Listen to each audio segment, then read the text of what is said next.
एक बार फिर आपको प्रोग्राम में खुशामदीद कहेंगे। और ये कैलेंडर ईयर अब ख़त्म होने जा रहा है और हमने देखा कि इस साल सोने की कीमतों में बड़ा होशोबा इजाफा हुआ है और जैसे जैसे अब ये साल अपने अख्ताम की जानिब बढ़ रहा है तो एक बार फिर ये नुमाया इजाफा हम होता हुआ देख रहे हैं। और इस वक्त इंटरनेशनल मार्केट में जो प्राइस है गोल्ड की वो ऑलमोस्ट $4,300 तक पहुँच चुकी है। और इसी मुनासबत से पाकिस्तान में भी प्राइस पर तोला अब तकरीबन 4.5 लाख के आसपास ही मौजूद है। 2-4 हज़ार रुपये की कभी तेज़ी होती है, कभी उसमें कोई कमी आती है, लेकिन ये एक स्टैंडर्ड फिगर 4,500 पर तोला के अराउंड मौजूद है। और इसी मुनासबत से जो 10 ग्राम सोने की कीमत है पाकिस्तान में वो भी अब 3,80,000 से इस वक्त ज़्यादा है। अब नया साल शुरू होगा, नए साल में ये कहाँ तक जाएगा?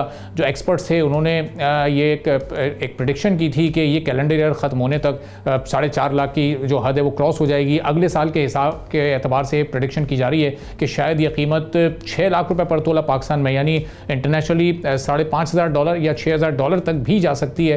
कितनी इसकी मुमकिनात हैं और जो इस वक्त जियोपॉलिटिकल सिचुएशन है दुनिया की उसको देखते हुए क्या हो सकता है? जो बड़ी मईशतें उनके जो सेंट्रल बैंक्स हैं वो इस वक्त बहुत ज़्यादा सोने की खरीदारी कर रहे हैं जिसकी वजह से कीमत बढ़ती जा रही है। क्या सूरत हाल रहेगी आने वाले दिनों में, इस पर हम गुफ्तगू करेंगे।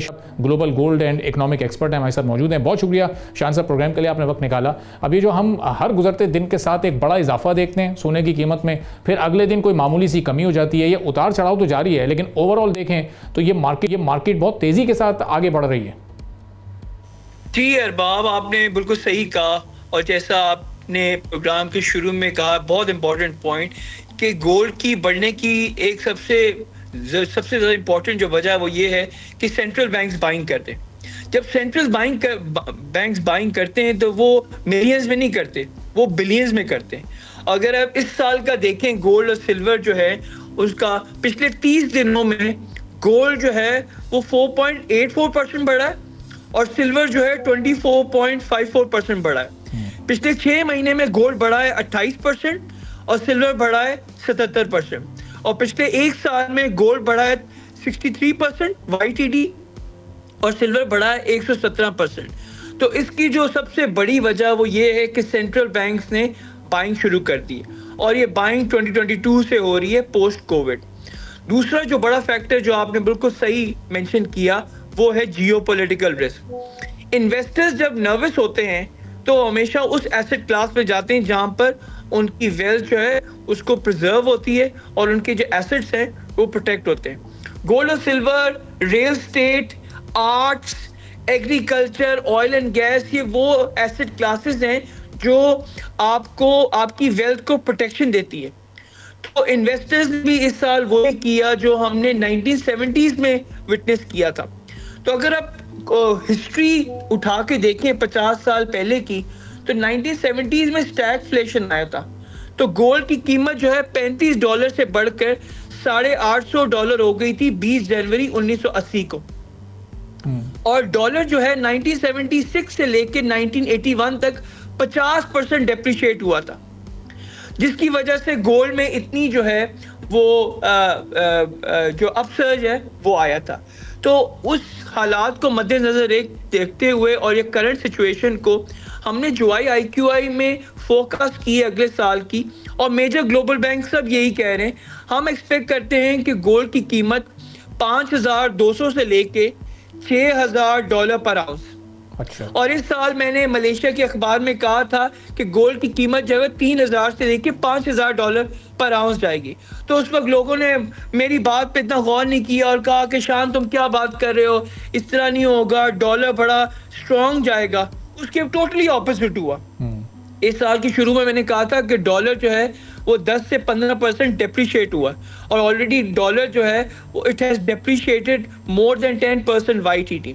और अगले साल इसी तरह फेड जो है वो इंटरेस्ट रेट डिक्रीज करेंगे और गोल्ड की कीमत डॉलर मजीद 5 से 10% डेप्रिशिएट होगा।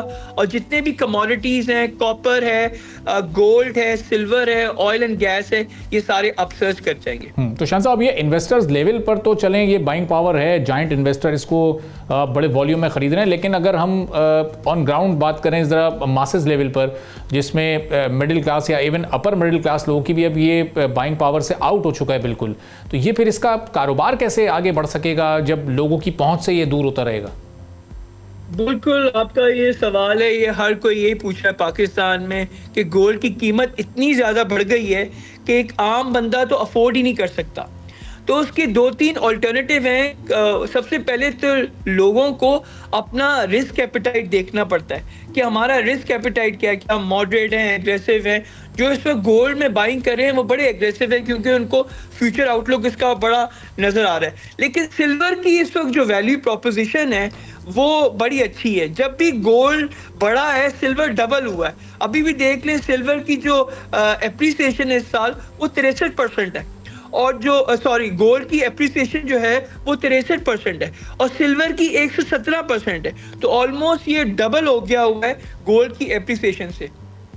सिल्वर की यूटिलाइजेशन जो इंडस्ट्रियल है वो बड़ी स्ट्रॉन्ग है, जिसकी वजह से लोग सिल्वर में पोजीशन ले रहे हैं। और इस साल अगले साल के लिए हमने फोरकास्ट की है कि सिल्वर की जो प्राइस है वो $100 से लेके $150 पर आउंस होगी। इस साल 2025 में हमने कहा था कि सिल्वर की जो प्राइस है वो $47 और $53 पर आउंस पे जाके ट्रेड करेगी, लेकिन उसने हमारी फोरकास्ट को बीट कर दिया और सिल्वर इस वक्त $63 पर आउंस पे ट्रेड कर रहा है। तो मेरा ख्याल है लोगों को डाइवर्सिफाई करना चाहिए, देखना चाहिए अपनी रिस्क एपेटाइट, अपना रिस्क रिवॉर्ड रेशियो और उनकी एग्जिट स्ट्रेटजी क्या है, ये बहुत इंपॉर्टेंट है। लेकिन जो 2025 के हालात थे उसमें डोनाल्ड ट्रंप एज प्रेसिडेंट आए, उन्होंने टैरिफ आयद किया चाइना से, इंडिया से और दीगर ममालिक से, उनके टैरिफ पर इशूज़ रहे, उसमें दुनिया के हालात भी थोड़े से उतार चढ़ाव का शिकार रहे। अब आहिस्ता आहिस्ता वो चीज़ें सेटल डाउन हो गई हैं, तो इसके बावजूद भी ये कीमत फिर बढ़ती रहेगी जैसी आपकी भी प्रेडिक्शन है और दीगर बड़े बैंक्स की भी और बहुत सारी पब्लिकेशंस की भी प्रेडिक्शन है। तो ये अभी भी अपनी जगह पर मौजूद है या दुनिया के हालात जब मज़ीद बेहतर हो जाएंगे तो ये फिर इसमें थोड़ी कमी एक्सपेक्टेड है? ग्लोबल इकोनॉमिक जो फ्रेजिलिटीज़ और इंस्टेबिलिटीज़ हैं ये रहेंगी अगले 2-3 साल तक। जियोपॉलिटिकल रिस्क बढ़ता रहेगा, डॉलर जब तक डीबेस होता रहेगा, डॉलर जब तक डिप्रिशिएट होता रहेगा, इन कमोडिटीज़ में एप्रिसिएशन आती रहेगी। और इसी वजह से सारे ग्लोबल बैंक्स यही बात कर रहे हैं, वो बेरिश हैं डॉलर के बारे में और वो ज़्यादा बुलिश हैं कमोडिटीज़ के बारे में। तो जिन लोगों ने अपने एसेट्स प्रोटेक्ट करने, उन्होंने ऑलरेडी रियल स्टेट में पोजीशन ले ली हुई है। रियल स्टेट इस वक्त पूरी दुनिया में बढ़ रहा है। उसके अलावा गोल्ड है, सिल्वर है, फार्म लैंड, जिनके एग्रीकल्चर के फार्म लैंड है वो काफ़ी पैसा कमाएंगे क्योंकि एग्रीकल्चर की जो डिमांड है वो बढ़ती जा रही है। इसके अलावा ऑयल एंड गैस है, डेटा सेंटर्स बन रहे हैं पूरी दुनिया में, कॉपर की डिमांड बढ़ती जा रही है क्योंकि इन सब चीज़ों में कॉपर लगता है डेटा सेंटर में। इलेक्ट्रिसिटी की प्राइसेस ऊपर चली जाएंगी क्योंकि जब से सारी चीज़ें बनेंगी तो ऑब्वियसली इलेक्ट्रिसिटी की डिमांड बढ़ जाएगी, ऑयल एंड गैस की यूटिलाइजेशन बढ़ जाएगी। आर्ट्स, मुश्किल हालात में ये जो पेंटिंग्स होती हैं ये आपको बड़ा जो है वो रिटर्न्स देके जाती हैं। तो वही ज़माना आ रहा है 1970s वाला जो हमने नवंबर 2020 में अपने न्यूज़ लेटर में लिखा था जो IQI के कि स्टैगफ्लेशन आ रहा है पूरी दुनिया में। उस वक्त बहुत सारे लोगों को पता भी नहीं था कि स्टैगफ्लेशन क्या है। तो 1970s वाला ज़माना वापस आ गया है जिसमें लोगों ने टेंजिबल एसेट्स में पोजीशन ली थी और अपना फ़ायदा किया था। औशान साहब, अगर ये गोल्ड की इस वक्त जो बढ़ती हुई कीमतें इसको हम थोड़ा सा पाकिस्तान की इकोनॉमी से, खासतौर पर जो माइनिंग सेक्टर है पाकिस्तान का, उससे कनेक्ट करें तो रेकोडिक में काम हो रहा है, दीगर और अगर कुछ डिस्कवरीज होती हैं जहाँ से गोल्ड बड़ी मिकदार में निकलता है, जो कि रेकोडिक के भी हम सुनते हैं कि फ़वाइद आने में अभी 2 से 3 साल लगेंगे उसको कैश इन होने में, तो ये कितना फ़ायदा पाकिस्तान को ये पहुँचा सकेगा अगर ये प्राइस उस वक्त तक $6,000 या 6,000 के आसपास कहीं मौजूद होगी तो? जी हाँ, ये जो पाकिस्तान, हमारे यहाँ बड़े नेचुरल रिसोर्सेज हैं और नेचुरल रिसोर्सेज के डिपॉजिट्स हमारे हर चीज़ में हैं। तो ऑब्वियसली जब ये चीज़ माइनिंग होगी उसमें टाइम लगेगा, जैसे आपने बिल्कुल सही कहा 2-3 साल या उससे भी ज़्यादा लग सकता है। तो जब ये मार्केट में आएंगी तो इससे पाकिस्तान को काफ़ी फ़ायदा होगा और हम जो है इन जो नेचुरल रिसोर्सेज है उसको लेवरेज करके अपनी इकॉनमी को बेहतर कर सकते हैं। सही, बहुत बहुत शुक्रिया शान सईद साहब, global gold and economic expert मौजूद थे, गुफ्तगू आपने सुनी। एक ब्रेक लेते हैं छोटा सा, ब्रेक के बाद वापस आएंगे, एक और आम मौजू पर बात करेंगे। सब्सक्राइब करें और बेल दबाएं ताकि कोई खबर रह न जाए।